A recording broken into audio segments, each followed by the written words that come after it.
ಗಗನದಲ್ಲಿ ಎಂದೆಂದಿಗೂ ಮಿನುಗುವ ತಾರೆ. ಕಲ್ಪನಾ ಅವರ ಸವಿ ನೆನಪಿನಲ್ಲಿ 92.7 ಬಿಗ್ ಎಫ್ಎಂ.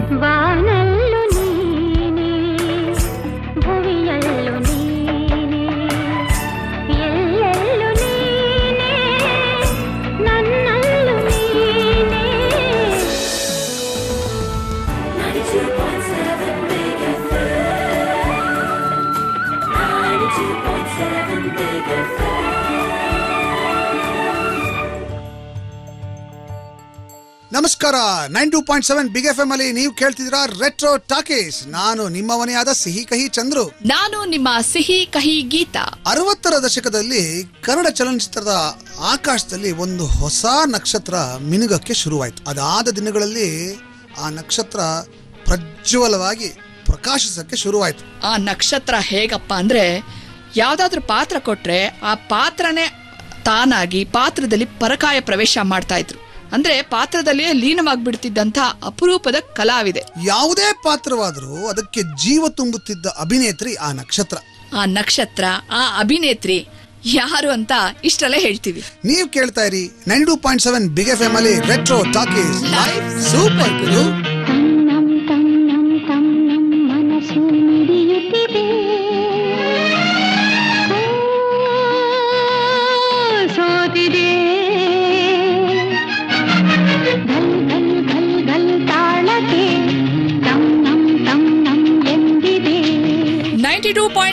ಬಿಗ್ ಎಫ್ಎಂ ಅಲ್ಲಿ ನೀವು ಕೇಳ್ತಾ ಇದ್ದೀರಾ ರೆಟ್ರೋ ಟಾಕೀಸ್. ನಾನು ನಿಮ್ಮ ಸಿಹಿ ಕಹಿ ಗೀತಾ.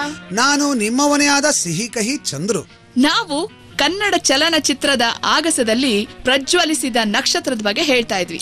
ಆ ನಕ್ಷತ್ರ ಮಿನುಗುತಾರೆಯಾಗಿ ಜನಮನವನ್ನ ಸಂಪೂರ್ಣವಾಗಿ ಆವರಿಸಿಕೊಂಡು ಬಿಡ್ತು. ಆ ನಕ್ಷತ್ರ ಯಾವುದು ಅಂತ ಎಲ್ರಿಗೂ ಕುತೂಹಲ ಇದೆ. ಜೊತೆ ಕೆಲವ್ರಿಗೆ ಅದು ಅರ್ಥನೂ ಆಗಿದೆ. ಮಿನುಗುತಾರೆ ಕಲ್ಪನಾ. ನೋಡುಗರ ಹೃದಯದಲ್ಲಿ ಒಬ್ಬ ಅದ್ಭುತ ತಾರೆಯಾಗಿ ಮನಮಿಡಿದ ನಟಿ ಕಲ್ಪನಾ. ಕಲ್ಪನಾ ಅವರದ್ದು ಸಾಮಾನ್ಯ ರೂಪ, ಆದ್ರೂ ಅವರ ನೀಳ ಕೊರಳು, ಅಭಿನಯದ ವಿಶೇಷದಿಂದ ಸೌಂದರ್ಯವೇ ಮೈವೆತ್ತ ರೂಪರಾಶಿಯಾಗಿ ಮೆರೆದ ಮಹಾನ್ ನಟಿ ನಮ್ಮ ಕಲ್ಪನಾ ಅವರು. ಮಿನುಗುತಾರೆ ಕಲ್ಪನಾ ಅವರು ಇವತ್ತು ನಮ್ಮ ಜೊತೆ ಇಲ್ಲ, ಆದ್ರೆ ಅವ್ರ ನೆನಪು ಮಾತ್ರ ಎಂದೆಂದಿಗೂ ನಮ್ಮ ಮನಸ್ಸಿನಲ್ಲಿ ಹಸರಾಗೇ ಇರುತ್ತೆ. ನಾವು ಮಿನುಗುತಾರೆ ಕಲ್ಪನಾ ಬಗ್ಗೆ ನಿಮ್ಗೆ ಇನ್ನಷ್ಟು ಮಾಹಿತಿ ಕೊಡ್ತಿದೀವಿ. ನೀವು ಕೇಳ್ತಾ ಇರಿ 92.7 ಬಿಗ್ ಎಫ್ಎಂ ಅಲ್ಲಿ ರೆಟ್ರೋ ಟಾಕೀಸ್ ಲೈವ್ ಸೂಪರ್ ಗುರು.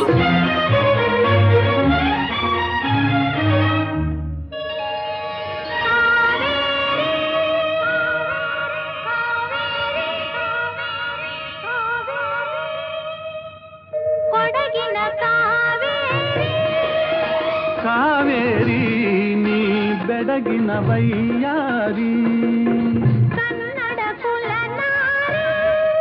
ಕಾವೇರಿ. ನಮ್ಮ Facebook page retro talkies at 92.7 big FM ನ ಲೈಕ್ ಮಾಡಿ. ನೀವು ಲೈಕ್ ಮಾಡಿದ್ರೆ ನಮಗೂ ಲೈಕ್ ಆಗುತ್ತೆ.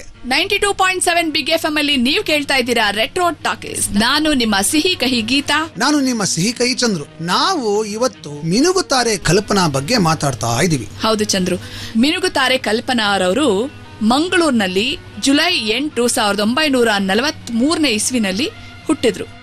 ಕಲ್ಪನಾ ಅವರ ಒರಿಜಿನಲ್ ಹೆಸರು ಶರತ್ ಲತಾ ಅಂತ. ಸುಮಾರು ಜನಕ್ಕೆ ಗೊತ್ತೇ ಇರಲ್ಲ. ಶರತ್ ಲತಾ ಅಂತ. ಮಂಗಳೂರಿನ ಹದಿಹರೆಯದ ಬಾಲೆ ಶರತ್ ಲತಂಗೆ ಬಾಲ್ಯದಿಂದಲೇ ಚಿತ್ರತಾರೆಯಾಗುವಂತ ಕನಸಿತ್ತು. ಅವರ ತಂದೆ NS ಕೃಷ್ಣಮೂರ್ತಿ ಅವರಿಗೆ ಮಗಳು ಬಣ್ಣದ ಲೋಕ ಪ್ರವೇಶ ಮಾಡೋದು ಸುತ್ತಾರಾಮ್ ಇಷ್ಟ ಇರಲಿಲ್ಲ. ನಮ್ಮ ಕಲ್ಪನಾರವರ ತಾಯಿ ಜಾನಕಮ್ಮ ಅವರು ಮಗಳ ಕನಸಿಗೆ ಒತ್ತಾಸೆಯಾದ್ರು.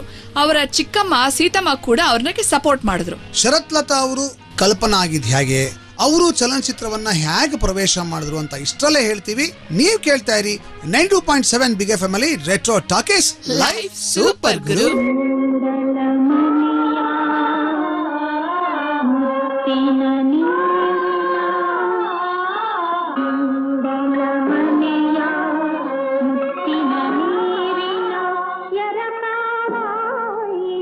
ನೀ ಮುಡಿದ ಮಲ್ಲಿಗೆ ಹೂವಿನ ಮಾಲೆ. ಕಣ್ಬಿಟ್ಟು ಸರಿಯಾಗಿ ನೋಡಿ, ನಾನು ಮುಡ್ಕೊಂಡಿರೋದು ಗುಲಾಬಿ ಹೂವ. ನಾನ್ ನಿನ್ನ ಬಗ್ಗೆ ಮಾತಾಡ್ತಿಲ್ಲ, ಕಲ್ಪನಾ ಅವರ ಅದ್ಭುತವಾದ ಹಾಡನ್ನ ನೆನೆಸ್ಕೊಳ್ತಾ ಇದ್ದೆ. 92.7 ಬಿಗ್ ಎಫ್ ಎಂ ಅಲ್ಲಿ ನೀವು ಕೇಳ್ತಾ ಇದ್ದೀರಾ ರೆಟ್ರೋ ಟಾಕೀಸ್. ನಾನು ನಿಮ್ಮ ಸಿಹಿ ಕಹಿ ಚಂದ್ರು. ನಾನು ನಿಮ್ಮವಳೆ ಸಿಹಿ ಕಹಿ ಗೀತಾ. ಇವತ್ತು ನಾವು ರೆಟ್ರೋ ಟಾಕೀಸ್ ಅಲ್ಲಿ ನಮ್ಮೆಲ್ಲರ ಮೆಚ್ಚಿನ ತಾರೆ ಕಲ್ಪನಾ ಬಗ್ಗೆ ಮಾತಾಡ್ತಾ ಇದ್ದೀವಿ. ಹೌದು, ಚಲನಚಿತ್ರ ನಟಿಯಾಗುವುದೇ ತಮ್ಮ ಬಾಳಿನ ಉದ್ದೇಶ, ಏಕೈಕ ಗುರಿ ಅಂತ ತಿಳ್ಕೊಂಡಿದ್ದ ಶರತ್ ಲತಾ ತನ್ನ ತಾಯಿ ಹಾಗೂ ತಮ್ಮನ ಜೊತೆ ಮಂಗಳೂರಿನಿಂದ ಹೊರಟು ರಂಗ ಪ್ರಯೋಗಗಳ ತಾಣವೆನಿಸಿದ ಉತ್ತರ ಕರ್ನಾಟಕದತ್ತ ನಡೆದ್ರು.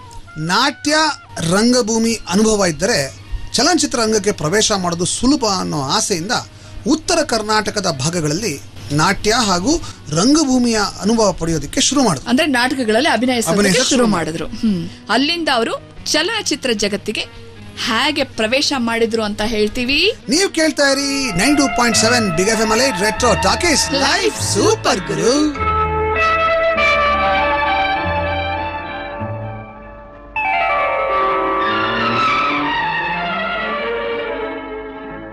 ನೀ ಮುಡಿದ ಮಲ್ಲಿಗೆ ಹೂವಿನ ಮಾಲೆ, ನಿನಗೆಂದೇ ಬರೆದ ಪ್ರೇಮದ ಓಲೆ.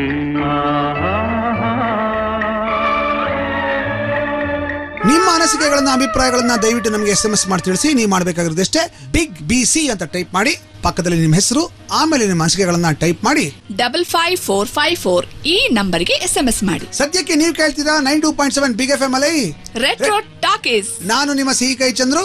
ನಾನು ನಿಮ್ಮ ಸಿಹಿ ಕಹಿ ಗೀತಾ. ನಾವು ಇವತ್ತು ಕಲ್ಪನಾ ಉರ್ಫ್ ಶರತ್ ಲತಾ ಅವರ ಬಗ್ಗೆ ಮಾತಾಡ್ತಾ ಇದ್ವಿ. ಹೌದು, ನಾಟ್ಯ ಹಾಗೂ ರಂಗಭೂಮಿ ಅನುಭವ ಪಡೆಯೋದಕ್ಕೋಸ್ಕರ ಶರತ್ ಲತಾ ಉತ್ತರ ಕರ್ನಾಟಕಕ್ಕೆ ಬಂದ್ರು.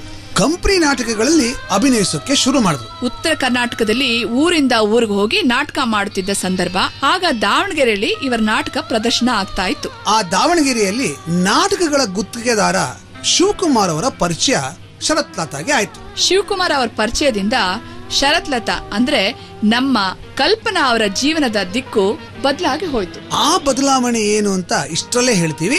ನೀವು ಕೇಳ್ತಾ ಇರಿ 92.7 ಬಿಗ್ ಎಫ್ ಎಂ ಅಲ್ಲಿ ರೆಟ್ರೋ ಟಾಕೀಸ್ ಲೈಫ್ ಸೂಪರ್ ಗುರು. ಪೂಜಿಸಲೆಂದೇ ಹೂಗಳ ತಂದೆ, ಪೂಜಿಸಲೆಂದೇ ಹೂಗಳ ತಂದೆ, ದರ್ಶನ ಕೋರಿ ನಾನಿಂದೆ ತೆರೆಯೋ ಬಾಗಿಲನು. 92.7 ಬಿಗ್ ಎಫ್ ಎಂ ಅಲ್ಲಿ ನೀವು ಕೇಳ್ತಾ ಇದ್ದೀರಾ ರೆಟ್ರೋ ಟಾಕೀಸ್. ನಾನು ನಿಮ್ಮ ಸಿಹಿ ಕಹಿ ಗೀತಾ. ನಾನು ನಿಮ್ಮ ಸಿಹಿ ಕಹಿ ಚಂದ್ರು. ರೆಟ್ರೋ ಟಾಕೀಸ್ ನಲ್ಲಿ ಚಂದ್ರು ನಾವು ಕಲ್ಪನಾ ಅವರ ಜೀವನದ ಬಗ್ಗೆ ಮಾಹಿತಿ ಕೊಡ್ತಾ ಇದ್ದೀವಿ. ಹೌದು, ದಾವಣಗೆರೆಯಲ್ಲಿ ಕಲ್ಪನಾ ಅವರಿಗೆ ನಾಟಕಗಳ ಗುತ್ತಿಗೆದಾರ ಶಿವಕುಮಾರ್ ಅವ್ರ ಪರಿಚಯವಾಯ್ತು ಅಂತ ಹೇಳಿದ್ರು. ಹೌದು, ಶಿವಕುಮಾರ್ ಅವರೇ ನಮ್ಮ ಶರತ್ ಲತಾ ಅವರನ್ನ ಮದ್ರಾಸಿಗೆ ಕರ್ಕೊಂಡೊಯ್ದು ಖ್ಯಾತ ಹಾಸ್ಯ ಚಕ್ರವರ್ತಿ ನರಸಿಂಹರಾಜು ಅವರಿಗೆ ಪರಿಚಯ ಮಾಡಿದ್ರಂತೆ. ನರಸಿಂಹರಾಜು ಅವರಿಗೆ ಕಲ್ಪನಾನಲ್ಲಿ ಒಬ್ಬ ಮಹಾನ್ ಕಲಾವಿದೆ ಅಡಗಿದ್ದಾಳೆ ಅನ್ನಿಸ್ತು. ಕಲ್ಪನಾ ಅವರನ್ನ ನೋಡಿದ ತಕ್ಷಣ ನರಸಿಂಹರಾಜು ಅವ್ರಿಗೆ ಏನ್ ಅನಿಸ್ತಂತೆ ಗೊತ್ತಾ ಚಂದ್ರು?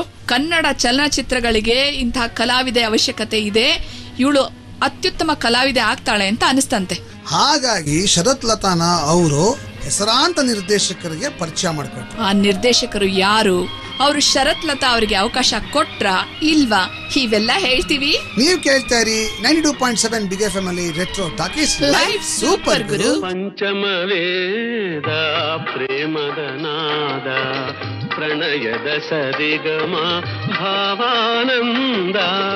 ಪಂಚಮ ವೇದ ಪ್ರೇಮದ ನಾದ, ಪ್ರಣಯದ ಸರಿಗಮ ಭಾವಾನಂದ. 92.7 ಬಿಗ್ ಎಫ್ ಎಂ ಅಲ್ಲಿ ನೀವೆಲ್ಲ ಕೇಳ್ತಾ ಇದ್ದೀರಾ ರೆಟ್ರೋ ಟಾಕೀಸ್. ನಾನು ನಿಮ್ಮ ಮನೆಯಾದ ಸಿಹಿ ಕಹಿ ಚಂದ್ರು. ನಾನು ನಿಮ್ಮ ಸಿಹಿ ಕಹಿ ಗೀತಾ. ನಾವು ಕನ್ನಡ ಚಿತ್ರರಂಗದ ಆಕಾಶದಲ್ಲಿ ಮಿಂಚಿದಂತ ನಕ್ಷತ್ರ ಮಿನುಗುತ್ತಾರೆ ಕಲ್ಪನಾ ಅವ್ರ ಬಗ್ಗೆ ಮಾತಾಡ್ತಾ ಇದ್ದೀವಿ. ಚಂದ್ರು, ನಾವಾಗ್ಲೇ ಹೇಳಿದ್ವಿ ಶಿವಕುಮಾರ್ ಅವರು ಕಲ್ಪನಾ ಅವರನ್ನ ಹಾಸ್ಯ ಚಕ್ರವರ್ತಿ ನರಸಿಂಹರಾಜು ಅವರಿಗೆ ಪರಿಚಯ ಮಾಡಿಕೊಟ್ರು ಅಂತ. ಅದೇ ವೇಳೆಯಲ್ಲಿ BR ಪಂತುಲು ಅವರು, ಆಗಿನ ಹೆಸರಾಂತ ನಿರ್ದೇಶಕರವರು, ಒಂದು ಹೊಸ ಚಿತ್ರ ಶುರು ಮಾಡಕ್ ಹೊರಟಿದ್ರು. ಆ ಚಿತ್ರಕ್ಕೆ ಒಬ್ಬ ಒಳ್ಳೆ ನಾಯಕ ನಟಿಗಾಗಿ ಹುಡುಕಾಟ ನಡೆಸಿದ್ರು. ಈ ವಿಚಾರ ಹಾಸ್ಯ ಚಕ್ರವರ್ತಿ ನರಸಿಂಹರಾಜು ಅವರಿಗೆ ಗೊತ್ತಿತ್ತು. ಅವ್ರೇನ್ ಮಾಡಿದ್ರು, ಶರತ್ ಲತಾ ಅವ್ರನ್ನ ಕರ್ಕೊಂಡು ಹೋಗಿ BR ಪಂತುಲು ಅವರಿಗೆ ಪರಿಚಯ ಮಾಡಿಕೊಟ್ರು. ಶರತ್ ಲತಾ ಅವ್ರನ್ನ ನೋಡಿದ ತಕ್ಷಣ ನಮ್ಮ ಹೆಸರಾಂತ ನಿರ್ದೇಶಕ BR ಪಂತುಲು ಅವರವ್ರಿಗೆ ಇವಳೇ ನಮ್ಮ ಚಿತ್ರದ ನಾಯಕ ನಟಿ ಅಂತ ಅನಿಸ್ಬಿಡ್ತು. ಅಲ್ಲಿಂದಾಚೆಗೆ ಶರತ್ ಲತಾ ಅವರ ಅದೃಷ್ಟ ಬಾಗಿಲು ತೆರೆದುಕೊಡ್ತು. ಪಂತುಲು ಅವರು ತಮ್ಮ ಪದ್ಮಿನಿ ಪಿಕ್ಚರ್ಸ್ ಲಾಂಚ್ ನಲ್ಲಿ ಪ್ರೊಡ್ಯೂಸ್ ಮಾಡ್ತಿದ್ದಂತ ಸಾಕು ಮಗಳು ಅನ್ನೋ ಚಿತ್ರದಲ್ಲಿ ಶರತ್ ಲತಾ ಅವರಿಗೆ ಅವಕಾಶ ಕೊಟ್ಟರು. ಅದಾದ್ಮೇಲೆ ಶರತ್ ಲತಾ ಅವರು ಕಲ್ಪನಾ ಆದ್ರು. ಒಂದು ಸಣ್ಣ ಬ್ರೇಕ್ ತಗೊಂಡು ಮತ್ತೆ ಬರ್ತೀವಿ. ನೀವ್ ಕೇಳ್ತಾ ಇರಿ 92.7 ಬಿಗ್ ಎಫ್ ಎಂ ಅಲ್ಲಿ ರೆಟ್ರೋ ಟಾಕೀಸ್.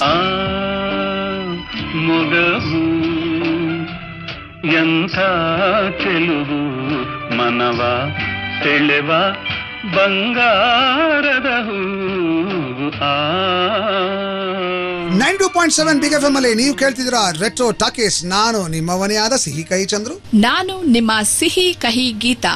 ರೆಟ್ರೋ ಟಾಕೀಸ್ ನಲ್ಲಿ ಇವತ್ತು ನಾವು ನಿಮ್ಮೆಲ್ಲರ ಅಚ್ಚುಮೆಚ್ಚಿನ ಮಿನುಗುತಾರೆ ಕಲ್ಪನಾ ಬಗ್ಗೆ ಮಾತಾಡ್ತಾ ಇದೀವಿ. BR ಪಂತುಲು ಅವರ ಸಾಕು ಮಗಳು ಚಿತ್ರದಿಂದ ಕಲ್ಪನಾ ಅವರ ಚಲನಚಿತ್ರ ಜೀವನ ಪ್ರಾರಂಭವಾಯಿತು. ಸಾಕು ಮಗಳು ಈ ಸಿನಿಮಾದಲ್ಲಿ ಕಲ್ಪನಾ ಅವರ ಅಭಿನಯ ಅತ್ಯುತ್ತಮವಾಗಿತ್ತು. ಆದ್ರೆ ಅವರ ಧ್ವನಿ ಆ ಪಾತ್ರಕ್ಕೆ ಸೂಕ್ತ ಅಲ್ಲ ಅಂತ ತಿಳ್ಕೊಂಡು ನಿರ್ದೇಶಕ ಪಂತುಲು ಅವರು ಏನ್ ಮಾಡಿದ್ರು ಗೊತ್ತಾ, ಆ ಪಾತ್ರಕ್ಕೆ ಬೇರೆಯವ್ರ ಧ್ವನಿಯಿಂದ ಡಬ್ ಮಾಡಿಸ್ಬಿಟ್ರು. ಇದು ಗೊತ್ತಾಗಿ ಕಲ್ಪನಾ ಅವ್ರಿಗೆ ಆಕಾಶನೇ ಕಳಿಸಿ ತಲೆ ಮೇಲೆ ಬಿದ್ದಂತೆ ತುಂಬಾ ನಿರಾಸೆ ಆಗೋಯ್ತಂತೆ.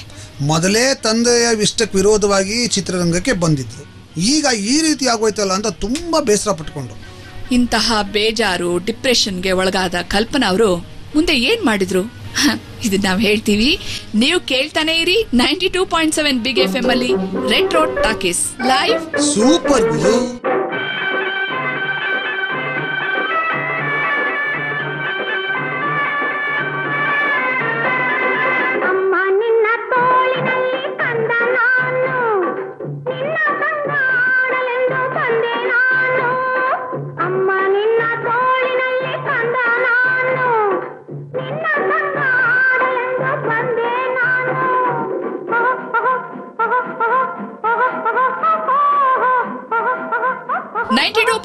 ಬಿಗ್ ಎಫ್ ಎಂ ಅಲ್ಲಿ ನೀವು ಕೇಳ್ತಾ ಇದ್ದೀರಾ ರೆಟ್ರೋ ಟಾಕೀಸ್. ನಾನು ನಿಮ್ಮ ಸಿಹಿ ಕಹಿ ಗೀತಾ. ನಾನು ನಿಮ್ಮವನೇ ಆದ ಸಿಹಿ ಕಹಿ ಚಂದ್ರು. ನಾವು ಇವತ್ತು ಅಂದ್ರೆ ನಮ್ಮ ರೆಟ್ರೋ ಟಾಕೀಸ್ ಅಲ್ಲಿ ಕನ್ನಡ ಚಲನಚಿತ್ರದ ಮಿನುಗುತ್ತಾರೆ ಕಲ್ಪನಾ ಅವ್ರ ಬಗ್ಗೆ, ಅವರ ಡಿಪ್ರೆಷನ್ ಬಗ್ಗೆ ಹೇಳ್ತಾ ಇದ್ವಿ. ಹೌದು, ತುಂಬಾ ಡಿಪ್ರೆಸ್ ಆಗಿ ಕಲ್ಪನಾ ಅವರು ಸಿನಿಮಾ ರಂಗದ ಸಹವಾಸವೇ ಬೇಡ, ಯಾವ್ದಾದ್ರು ಚರ್ಚ್ಗೆ ಹೋಗಿ ನನ್ನ ಆಗ್ಬಿಡ್ತೀನಿ ಅಂತ ಅಥವಾ ಆಸ್ಪತ್ರೆಯಲ್ಲಿ ನರ್ಸ್ ಆಗ್ಬಿಡ್ತೀನಿ ಅನ್ನೋ ನಿರ್ಧಾರಕ್ಕೆ ಬಂದಿದ್ರು. ಹೌದು, ಆಗ ಅವರ ಆತ್ಮೀಯರು ಛಲವಿದ್ದಲ್ಲಿ ಗೆಲುವು ಖಂಡಿತ ಅಂತ ಧೈರ್ಯ ತುಂಬಿದ್ರಂತೆ. ಹಾಗಾಗಿ ಚಿತ್ರರಂಗದಲ್ಲೇ ಉಳಿದು ಸಾಧಿಸಿ ತೋರಿಸಬೇಕು ಅನ್ನೋ ನಿರ್ಧಾರಕ್ಕೆ ಕಲ್ಪನಾ ಅವರು ಬಂದ್ರು. ಅವರ ಛಲದಿಂದ ಹೇಗೆ ಗೆದ್ರು ಅಂತ ನಾಳೆ ಕಂಟಿನ್ಯೂ ಮಾಡ್ತೀವಿ. ಯಾಕೆಂದ್ರೆ ಈಗ ನಾವು ಮನೆಗೆ ಹೋಗೋ ಸಮಯ ಆಗಿದೆ. ಇನ್ನು ಮುಂದೆ ಏನಂದ್ರೆ ನಾವು ಈಗ ಅವ್ರಿಗೆ ಮೈಕ್ ಬಿಟ್ಕೊಡ್ಲಿಲ್ಲ ಅಂದ್ರೆ ಹೊರಗಡೆ ಒಬ್ರು ಇದಾರಲ್ಲ ರಾಕ್ ಸ್ಟಾರ್, ಅವರು ಕೂಡ ಫುಲ್ ಡಿಪ್ರೆಸ್ ಆಗ್ಬಿಡ್ತಾರೆ. ಹೌದು, ಅದಕ್ಕೆ ನಾವ್ ಇವಾಗ ಹೊರಡ್ತೀವಿ, ನಾಳೆ ಮತ್ತೆ ಬರ್ತೀವಿ. ಅಲ್ಲಿ ತನಕ ನೀವು ಕೇಳ್ತಾ ಇರಿ 92.7 big F M live super Guru. ಗಗನದಲ್ಲಿ ಎಂದೆಂದಿಗೂ ಮಿನುಗುವ ತಾರೆ ಕಲ್ಪನಾ ಅವರ ಸವಿ ನೆನಪಿನಲ್ಲಿ 92.7 ಬಿಗ್ ಎಫ್ ಎಂ. ವಾನಲ್ಲು ನೀನೆ, ಭುವಿಯಲ್ಲು ನೀನೆ, ಎಲ್ಲೆಲ್ಲು ನೀನೆ, ನನ್ನಲ್ಲು ನೀನೆ. 92.7 big F M, 92.7 big F M.